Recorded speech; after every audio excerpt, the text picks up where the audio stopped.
ដល់ខែរដូវស្លឹកឈើជ្រុះទៀតហើយបងប្អូនគឺជ្រុះហើយក៏ចុះត្រជាក់គួរសមណាស់បងប្អូនចូលខែ11នេះគឺត្រជាក់ចាប់ដើមចូលខែត្រជាក់ហើយស្លឹកឈើគឺចេញពណ៌ក្រហមអស់បងប្អូនចាប់ដើមជ្រុះហើយភ្លេចខ្លួន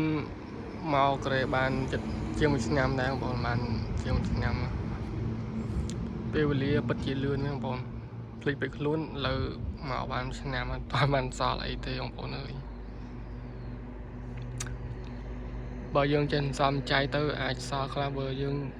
ចាយវាដូចនៅខ្មែរក៏អត់សល់បងប្អូនប្រាក់ខែនៅកូរ៉េឥឡូវណាមួយលុយឡើងលុយដុល្លារឡើងលុយកូរ៉េចុះថោកខ្លាំងបងប្អូនឥឡូវ$1000លេង1.46បងប្អូន1.46ចិត្ត1លានកន្លះបាត់ហើយអញ្ចឹងវាអត្រាលុយវាធ្លាក់ចុះខ្លាំងអញ្ចឹងទៅសេដ្ឋកិច្ចកូរ៉េឥឡូវក៏អត់សូវល្អដែរបងប្អូនអញ្ចឹងបើយើងនៅកូរ៉េយើងសំចៃបានយើងគួរតែសំចៃខ្លះបងប្អូនហើយក៏យើងកាត់បន្ថយការផ្ញើទៅខ្មែរខ្លះអញ្ចឹងទៅឥឡូវលុយវាចុះថោកខ្លាំងយើងផ្ញើទៅខាតច្រើនបងប្អូនអញ្ចឹងសូមបងប្អូននៅខ្មែរសូមយោគយល់